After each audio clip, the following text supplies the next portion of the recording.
नमस्कार मंडळी, S S food कट्टा या चॅनलमध्ये आपलं स्वागत आहे. आज आपण झटपट अशी मसालेदार आलू पुरी ही रेसिपी पाहणार आहोत. व्हिडिओ शेवटपर्यंत नक्की पहा. चला तर रेसिपीला सुरुवात करूया.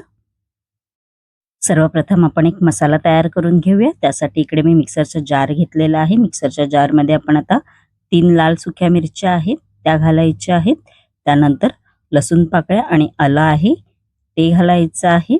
त्यानंतर याच्यामध्ये अर्धा चमचा धणे आहेत ते घालायचे आहेत. अर्धा चमचा बडीशॉप आहे ती घालायची आहे.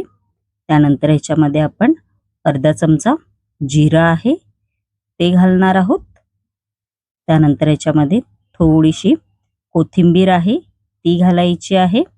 त्यानंतर याच्यामध्ये आपण आता कढीपत्ता आहे तो घालणार आहोत व थोडंसं पाणी घालायचं आहे व मिक्सरला आपण आता हे बारीक असं जाडं भरडं वाटून घ्यायचं आहे.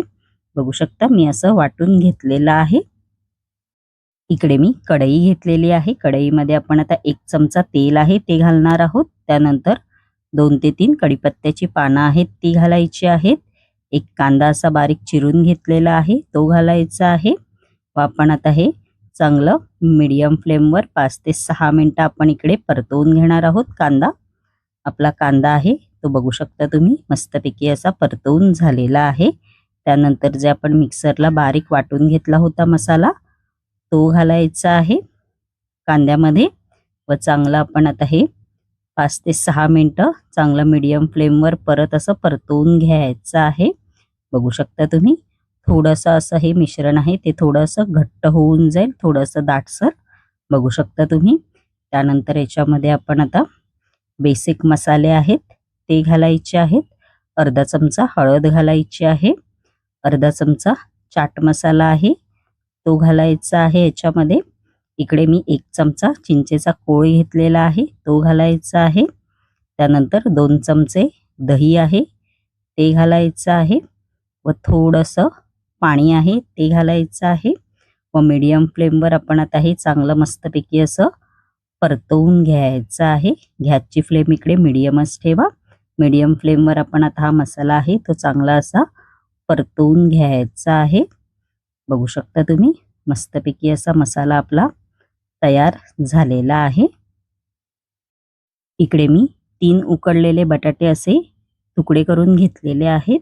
आपण आता हे बटाटे आहेत या मसाल्यामध्ये घालायचे आहेत. त्यानंतर याच्यामध्ये चवीनुसार मीठ आहे ते घालायचं आहे व चांगलं असं परतवून घ्यायचं आहे. बटाट्यांना हा मसाला आहे तो चांगला असा लागला पाहिजे. गॅसची फ्लेम इकडे मीडियमच ठेवा. आपण आता हे 2 ते 3 मिनिटं चांगलं परतवून घ्यायचं आहे. त्यानंतर याच्यावरती बारीक चिरलेली कोथिंबीर आहे ती घालायची आहे आणि मस्तपैकी आपला मसालेदार आलू पुरी तयार झालेली आहे. बघू शकता तुम्ही ही भाजी मस्तपैकी अशी पुरी बरोबर चपाती बरोबर पण खाऊ शकता. आणि माझी रेसिपी कशी वाटली कमेंट बॉक्समध्ये नक्की सांगा. आणि अशाच नवनवीन युनिक रेसिपी जर तुम्हाला माझ्या चॅनलवरती पाहायच्या असतील आणि तुम्ही जर माझ्या चॅनलवरती नवीन असाल तर नक्की एस एस फूड कट्टा या चॅनलला लाईक शेअर अँड सबस्क्राईबर करायला विसरू नका. धन्यवाद.